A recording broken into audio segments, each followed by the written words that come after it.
বিরোধী দলের নেতারা এই বাজেট নিয়ে সংসদ সদস্যবৃন্দ যে কথাগুলো বলেছে, আপনারা অনেক অসত্য কথা বলে বাজারে জিনিসপত্রের দাম বাড়ানোর অপচেষ্টা করেছেন, এটা আমার মনে হয়েছে।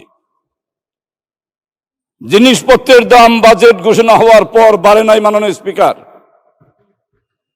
কোন জিনিসপত্রের দাম বাড়ানো হয় নাই, কোথাও কোনো বিদ্রুপ দেখানো হয় নাই বাজেট সম্পর্কে।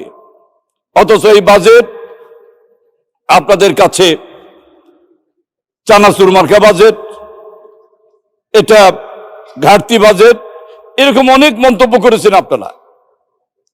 এই বাজেটটা এবং আমাদের নির্বাচন, আমরা এই সংসদে কিভাবে আসলাম, কোন প্রেক্ষাপটে আসলাম, সময়টা কি ছিল, দেশের অবস্থা কি ছিল, সারা দেশ কি অবস্থায় ছিল, রাষ্ট্রীয় প্রতিষ্ঠানগুলো ধ্বংস করা হয়েছিল, নির্বাচন হবে কি হবে না, নির্বাচন কবে হবে, একটা অনিশ্চিতের মধ্যে আমরা ছিলাম। এক পর্যায়ে নির্বাচন হলো। নির্বাচনে আমরা যারা অংশগ্রহণ করেছি, আমরা মনে করি একটা সুন্দর অবাধ নিরপেক্ষ নির্বাচন হয়েছে। সেই নির্বাচনে আপনারা সরকারে আসার চেষ্টা করেছেন। বিরোধী দলের বন্ধুরা, সরকারে আসার জন্য আপনারা জান্নাতের টিকিট বিক্রি করা শুরু করেছিলেন।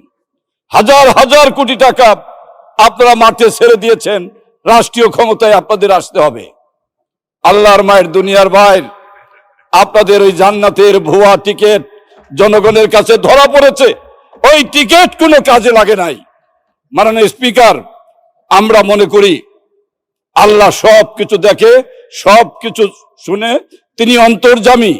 তাকে যদি কেউ ফাঁকি ঝুঁকি দিতে চায়, যদি কোনো ফাঁকি ঝুঁকি দিতে চায়, সেটা আল্লাহর কাছে সে ধরা পড়বে।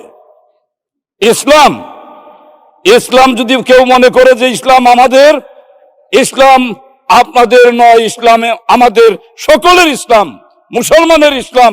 আমরা ইসলাম ধর্মে যারা বিশ্বাস করি, আমরা আল্লাহকে বিশ্বাস করি, আল্লাহকে দেখে ভয় পাই, আমরা হিসাব করে চলার চেষ্টা করি। মাননীয় স্পিকার, এই সংসদে আমরা বসে বিরোধী দলের কাছ থেকে আমরা গঠনমূলক বক্তব্য শুনব। এই সংসদ ব্যতিক্রমধর্মী একটি সংসদ। অনেক গণনার পর, অনেক জীবন যাওয়ার পর, অনেকে পঙ্গু হওয়ার পর আমরা এই সংসদ পেয়েছি।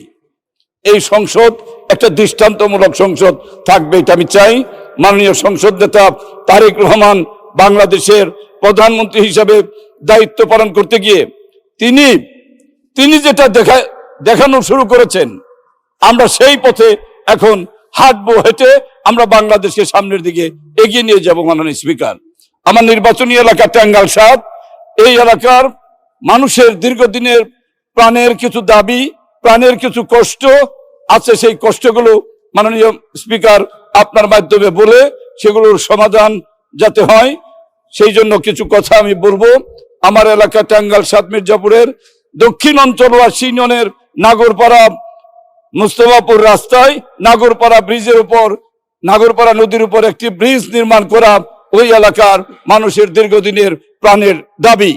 আরেকটি বিষয়, ঢাকা টাঙ্গাইল মহাসড়কে পাকুল্লা সাটিয়াচূড়া রাস্তায় রাস্তার এক পাশে কবর, এক পাশে গার্লস স্কুল এবং কলেজ শিক্ষা প্রতিষ্ঠান। এই রাস্তা পারাপার করতে গিয়ে মাঝে মাঝে দুর্ঘটনা ঘটে।